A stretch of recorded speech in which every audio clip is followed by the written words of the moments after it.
Hello, brothers and sisters. Raven here.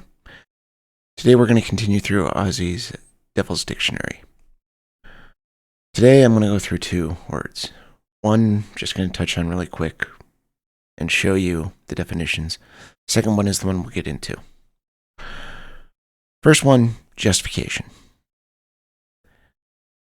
This is a word that's just going to talk about a small part of some of the other things that are bigger that we've already talked about or have yet to. So there's not a whole lot of reason to go into this too far. I'll just say he's doing the same thing he usually does. Makes these corrupt definitions that no one uses and then creates his own in a very subtle, twisted way. So I'm putting that up on screen. You can look at it. You can go through it. Really, you'll probably see the same thing we've been seeing the whole time. So if you want it, it's there. I don't see any real need. The one I really want to go into is legalism. Now, this is the one that, as I've talked about in videos recently, is definitely befitting them. They are very legalistic. Now, to start off, the corrupt definitions are what you'd expect. Trying to pretend that everybody who doesn't like legalism is against any sense of sin or good or evil, which is completely untrue. But one thing you need to keep in mind as we go through this, as I've pointed out in a recent video, legalism has two sides to it. There's the one that not everybody holds to as being wrong or even sees as legalism, is the way of just having too many rules, just being so focused on all these extra rules and regulations that really shouldn't be there. The second side of it is legalism in the sense of believing your deeds, what you do, your acts, actually have an effect on whether or not you're saved, on your salvation. Are you a child of God or not? Depends on what you do. That's the kind of legalism almost all Christianity is against. That's the one he avoids. He avoids the topic of the real central legalism. The other side of legalism is what he focuses on. And the way he does it is very twisted. It's, as always, flipping things, getting things upside down. And I completely disagree with. So his first definition, he says, any belief that takes on visible expression, especially in one's appearance. That takes on visible expression? No. This can sound a lot like something we'd say, but it's not what we'd say, because the idea is not that it takes on visible expression. It's that it focuses on visible expression. It's that visible expression is in and of itself these good deeds.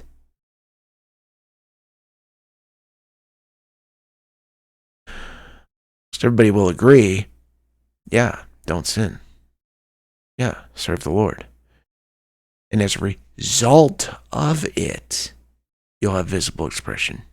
You'll have a good appearance. But the appearance isn't what matters. He's twisting this quite a bit. 2, appearance or practice that distinguishes a believer from the condemned world around him.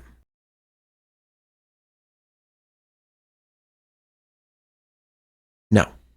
Once again, this is something that is not false. This is something that will happen. It's when you make this necessary or a part of salvation. 3, the absurd notion, I love the way he has to add absurd to make this stick out, The absurd notion that one must obey instead of mentally assent to truth from Scripture or the Spirit. There's two definitions here. First side of this to look at. It says, the absurd notion that one must obey instead of mentally assent to truth from Scripture.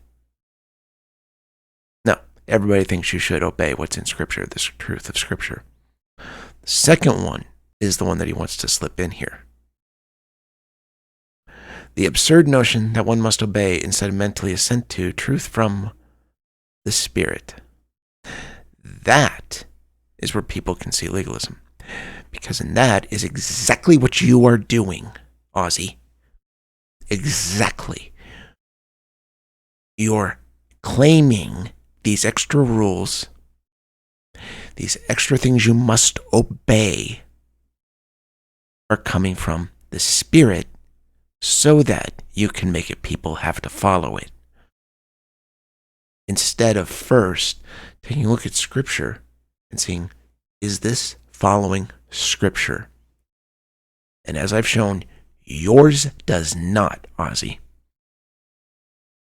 So no, we do not say the absurd notion that one must obey truth from Scripture. No.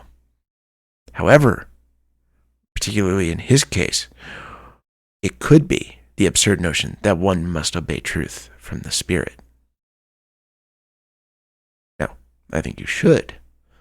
The problem is within this is the assumption. Anytime somebody hears something from the Spirit, it is truly from the Spirit. This is where he tries to get his opportunity to make it so he can create his own rules.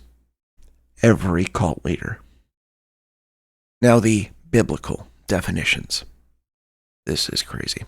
Now, first let me say, I'm not going to go through all the passages. I'm just going to leave them for you to look at if you want to. Because really they're doing the same thing in each one of them.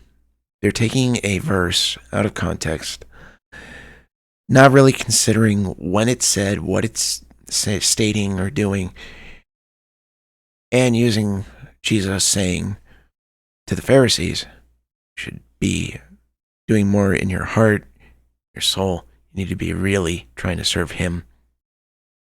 That's far more important than these rules. They try to twist it to make it sound more like he's saying, these rules are important, but you have to have this on top of it. And not only that, treating it as though that is something that would still be applied today. Since his death and resurrection, the law is done. It's finished. It's fulfilled. They don't want to look at that. That's why this is one of the few places where they'll use a pretty good number of passages out of the Gospels. Because they have to go before he's paid the price. So let's go through these definitions. First one. Minimal requirements that allow the flesh to look religious while avoiding relational dependence that requires trust. Most of this sounds like something everybody would agree is legalism. Making it about your outward deeds and not where your heart is. When he says this thing of avoiding relational dependence, absolutely. Because it's what you're doing, not what he's doing in you. This goes against part of what he's trying to imply by these passages.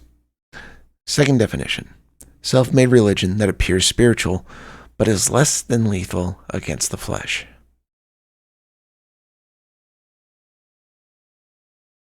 Same thing. Appearance. Everybody would agree with this. 3. Finishing in the flesh instead of putting to death the flesh and being made perfect by the Spirit. This is probably the more true of these three statements. However, this is the one that's so far away from being a definition. Definitely not of legalism. Finishing in the flesh instead of putting to death the flesh and being made perfect by the Spirit. False. Because finishing in the flesh, no, that's not at all what legalism would be teaching or saying. It's not at all what it's doing. It's about defeating the flesh by following these laws. So no, this is not at all what legalism is. You would finish in the flesh. So there is truth, but it's not a definition of what legalism is. It's what he does so often. But there's one thing in particular I want to focus on. If you didn't notice in the first two definitions, there's two words that are basically doing the same thing. I wonder if anybody noticed it. First one, minimal. The second one, less.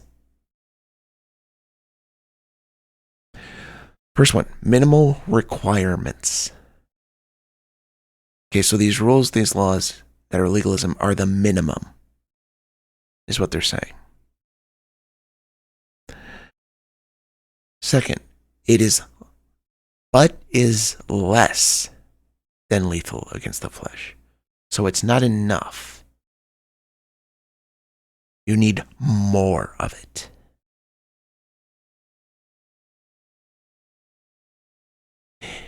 Indirectly, what he is implying by this is that what you have in legalism isn't bad, but is not enough.